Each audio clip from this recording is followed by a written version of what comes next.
မင်္ဂလာပါဒီနေ့ Creo သင်ခန်းစာမှာတော့ဒီ Part Model ရဲ့ Exercise 3အနေနဲ့ဒီပုံလေးကိုဆွဲကြည့်တော့မှာဖြစ်ပါတယ်ပထမဆုံးအနေနဲ့ကျွန်တော်ဒီ base လေးကိုဆွဲမယ် base ကိုဆွဲပြီးမှပြီးတော့ဒီအောင်ဆွဲမယ်ဒီအောင်ဆွဲတော့မှကျွန်တော်ဒီနားလေးထိဒီနားလေးထိဆွဲရင်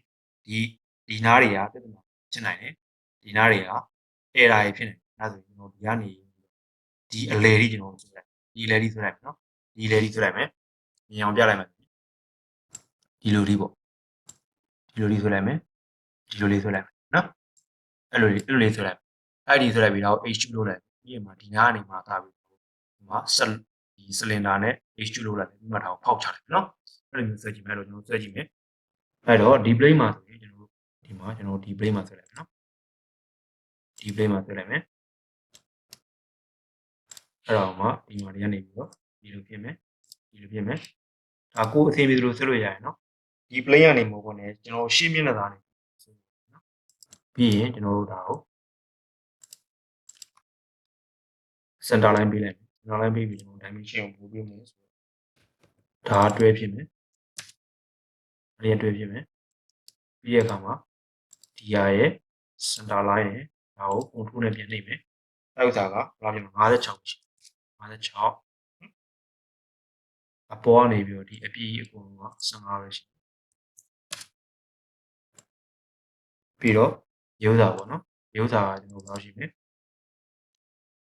6ပဲရှိမယ်6ရှိမယ်ဒါဆိုရင်ဒီဘက်တစ်ချမ်းပြည့်စုံပါတယ်နော်ဒီဟာကိုပဲကျွန်တော်တို့ mirror လုပ်လိုက်မယ်ဒါလုပ်လိုက်မယ်ပြီးဒီအပြည့် mirror လုပ်မယ်ဒီမှာလုပ်မယ်အဲဒါဆိုရင်ရသွားပြီ okay လိုက်မယ်ပြီးရင်ဒါကို H2 လုပ်မယ် H2 လုပ်မယ်အဲ့ဒါကိုကျွန်တော် symmetric ဖြစ်မယ် symmetric နော် symmetric ကိုဘယ်လောက်ဖြစ်မလဲ85ဖြစ်85 okay 85ပြီပါဒီ plane ကနေပြီးတော့အလေက grip ဆွဲမယ်နော်လေရောက်တော့ဆွဲမယ်ဒီကနေပြီးတော့ဆိုတော့ဒီမှာဒီကနေဆွဲမယ်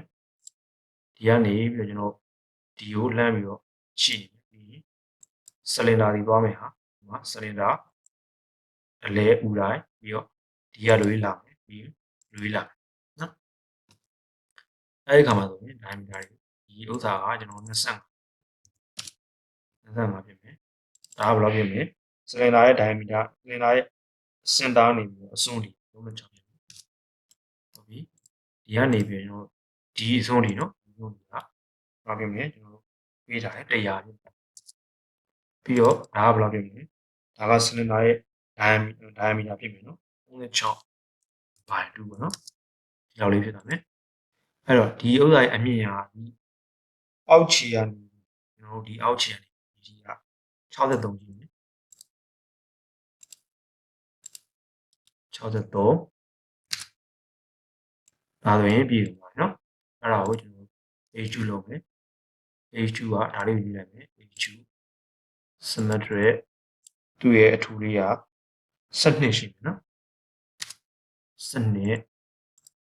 ဒါဆိုရင်လွေးရပါပြီအဲ့လိုရသွားပြီပြီးရမှာကျွန်တော်တို့ဒီအပေါ်ကနေကျွန်တော်တို့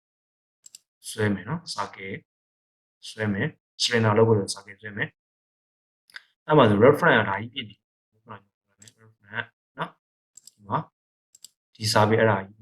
ဖြစ်လိုက်မယ် reference ဝေရထည့်မယ်တော့ဖြစ်လိုက်နော် okay ပြီးပါပြီပြီးတော့ဒီမှာ circle ဆွဲမယ်အဲ့ circle ဘယ်လောက်ရှိမလဲdiameter 36ရှိ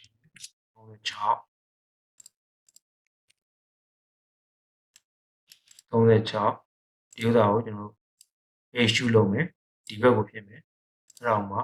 ဒီ reference ဗီဒီယိုဆိုတော့ဒီအဆုံးလေးဖြစ်မယ်နော်အဲ့ဒါဆိုရင်ရပါပြီဟုတ်ပြီအဲ့ဒါဆိုမှဒီဘောကိုကျွန်တော်6လုံးမယ်နော်6လုံးမယ်ကျွန်တော် AD လေးပေါ်လိုက်မယ် AD ပေါ်သွားပြီဒီစာပေကိုရွေးမယ်နော် control နှိပ်ထားမယ်ဒါလေးကိုလေးအဲ့ဒီမှာ AD ရဲ့ဖြစ်သွားပြီအဲ့တော့ diameter ရဲ့လို့ diameter ရဲ့ depth ပြလို့ diameter ဘယ်လောက်20 depth က reference ဒီဖြစ်အောက်ဒီဖြစ်မယ်နော်အဲ့ဒါဆိုရပြီ AD ဖြောက်လိုက်မယ်ပြီးရင်ဒီက plane ပေါ်မယ်ဒီမှာဖောက်ဒီမှာ6ထည့်မယ်6နော် ဒီစာပေတော့စာပေပဲဘယ်နေရာလဲကျွန်တော်မသိဘူးဒီအစွန်းကနေပြီးတော့28ဖြစ်တယ်နောက်တစ်ခုရှိတယ်ဒီဥစ္စာက45ပိုင်း2ပေါ့နော်45ပိုင်းရှိမယ်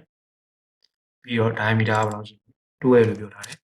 12နော်ဘယ်ဒီဖောက်မလဲဖောက်တာဒီဖြစ်နေအဲ့လိုကြီးမလို့ချင်ဒီကြောင်လို့ချင်တယ်ဖောက်ဒီပေါ့နော်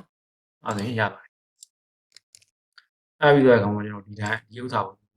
နော်မာယာလုပ်မယ်ဒီ O ကိုနှိပ်လိုက်မယ်နော်မာယာနှိပ်မယ်ဘယ်ဥစ္စာကိုတော့ဘယ် plane ကိုဒီ plane နဲ့မာယာလုပ်အဲ့ဒါဆိုရင်ဒီမှာပြီးသွားပြီ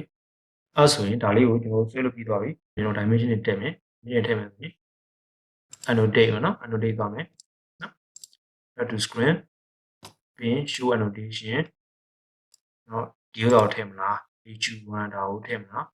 အကုန်လုံးထည့်မယ်ထည့်လိုက်မယ်အကုန်လုံးပေးလိုက်မယ်နော်အကုန်လုံးလိုက်ထည့်လိုက်မယ်ပြီးရင်မကြိုက်တဲ့ဟာကိုပေးမယ်နော်ဟောလဲ blind လိုက်မယ်ပေးလိုက်မယ် h2 ပို့ပေးလိုက်မယ် o ခိုင်းလိုက်မယ်ခိုင်းလိုက်မယ်မာရာနေရတော့နော်โอเคဒါလည်းရပါပြီအဲ့တော့ဘယ်ဟာတွေရှိမလဲဒီမှာ28ကိုထားမယ်28ဒီမှာ20ဒီအောင်ဒီမှာထားမယ်63ဒီမှာထားမယ်ဒီဟာ56ဆိုတော့ကျွန်တော်ပြောနေရတယ်ဒါကြီးကိုမလို့ချင်းကျွန်တော်ပြလိုက်မယ်နော်ဒီမှာတွဲရဒီနောက်မှာမလို့ချင်းကျွန်တော်နားမှာလို့ချင်းဒီနောက်မှာလို့ဘယ် plane မှာဖြစ်နေလဲ right plane မှာဖြစ်နေ right plane မှာဖြစ်နေပါ dimension တွဲရဒါရေ control နှိပ်ထားမယ်ဒါလေးအဲ့ဆိုရင်တွဲဆိုပြီးဖြစ်သွားပြီနော်ဒါကကြတော့ဒီနော်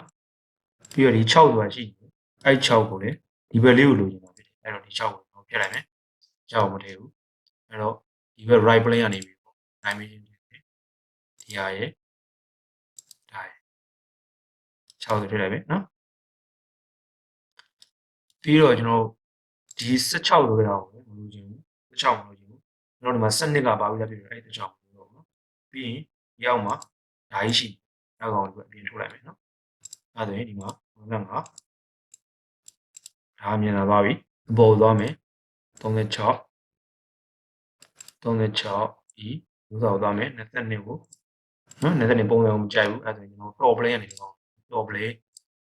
22ကျွန်တော်ယူမယ်အာဖြစ်နေတယ်နော်အဲ့အားဖြင့်တော့ကျွန်တော် diameter လုပ်လိုက်မယ်နော် diameter နဲ့ရသွားပြီပြီးရင်ဒီကောင်ရဲ့အထူကနော်စနစ်တော့ဖြစ်မယ်အဲ့ဒါကိုဒီမှာပြလိုက်မယ်ပြီးတော့36တရားကိုပုံနဲ့တင်လိုက်မယ်36နောက်ထားလိုက်မယ်နော်ပြီးတော့ဒီဟာရှိတယ်အဲ့ဒါပုံစံမကြိုက်ဘူးပြင်လိုက်မယ်ဖြတ်လိုက်မယ် top plane ကနေနော် dimension ထည့်မယ် R အနေနဲ့ပြနေတယ် black click ကို middle click ကိုနှိပ်လိုက်ပြီးရင်ဒါကိုကျွန်တော် diameter နဲ့ပြလိုက်ပြီးရင်ဒီမှာဒီနှစ်ခုဥစ္စာကိုဒါကိုကျွန်တော်မလို့ချင်ဘူးဒါကိုမလို့ချင်ဘူးကျွန်တော်ဒီနှစ်ခုကိုလိုချင်တာလဲဆိုတော့ဘောက top plane ကနေပေါ့ dimension exit ပေါ့နော်ဒီ exit ကို control မယ်ဒီ exit ကိုနှိပ်ပြီးရင်ဒီမှာ middle click ကိုနှိပ်လိုက်မယ်နော်ဒါရသွားပြီဒါဆိုရင်ကျွန်တော်အနေနဲ့ဒီ38ကဒီအကောင်နဲ့အပေါ်ယူဝင်အဲ36ကိုဒီမှာမလို့ဘက်နေကျွန်တော် top plane မှာရေး top plane မှာ dimension ဒီ exit ကိုဒီအစွန်းရင်အဲဆိုရင်ဒီဖြစ်သွားပြီနော်ရသွားပြီဒါဆိုပို့ပြီးထင်သွားပြီနော်အဲဆိုရင်ဒါရသွားပြီကျွန်တော်မလိုတဲ့ exit တွေဖြစ်လိုက်မယ်ဖြစ်လာမှာဖြောက်လိုက်မယ်ဖြောက်လိုက်မယ်ဒီ exit တွေမလိုဘူးဒါလည်းဖြောက်လိုက်မယ်ဒီ exit လိုတယ်နော်ဒီ exit လိုတယ်ဒီ exit ဖြောက်တော့ပြီးရင်ဒီ exit ဒီ exit လည်းလိုတယ်ဒါကိုထားလိုက်မယ်အဲဆိုရင်ဒါလေးကျွန်တော်ပြီးသွားပြီပြီးတဲ့အခါမှာကျွန်တော် view မှာပြလိုက်မယ် appearance ပေါ့နော်ခုထည့်မယ်ဒီမှာတစ်ခုလုံးဝင်ရတယ်အပြည့်မယ်အဲ့လိုဒီဒါဖြစ်သွားပြီပြီးတဲ့အခါမှာနောက်တဲ့ဒီအတွင်းထဲဟာလေးကိုပြီးမယ်အတွင်းထဲလေးပြီးမယ်တစ်ခုပေါ့နော်အဆင်ပြေတစ်ခုပေါ့ကိုကြိုက်နေတဲ့တူအဲ့ဒါကိုကျွန်တော် surface လုပ်မယ် surface ဒီ surface ဒီ surface နောက်ပြီးတော့ဒီ surface ဒီ surface ဒီ surface ဒီ surface နော် okay ပေးလိုက်မယ်အဲ့ဒါဆိုရင်ကျွန်တော်တို့ဒီပုံစံလေးထွက်သွားပြီဖြစ်တယ်နော်အဲ့တော့မှကျွန်တော်အမြင်လိုချင်တယ်ဆိုရင်တော့ shading with reflection နဲ့လုပ်လိုက်မယ်ဒီလိုဖြစ်နေပြီ sense မှာသွားပြောင်းလိုက်မယ် environment sharing နဲ့ review ဖြောက်လိုက်မယ်ဒါဆိုရင်ဒီလိုပုံစံဖြစ်သွားပြီတွဲကိုဒီဘက်ကိုနည်းနည်းထပ်ထုတ်လိုက်မယ်နော်ဒါဆိုရင်ဒီပုံလေးကိုနားလည်သွားလိမ့်မယ်လို့မြင်ပါတယ်နော်စက်ကြည့်လို့လည်းအဆင်ပြေလိမ့်မယ်ကြည့်ရှုပြီးရတဲ့အားလုံးကို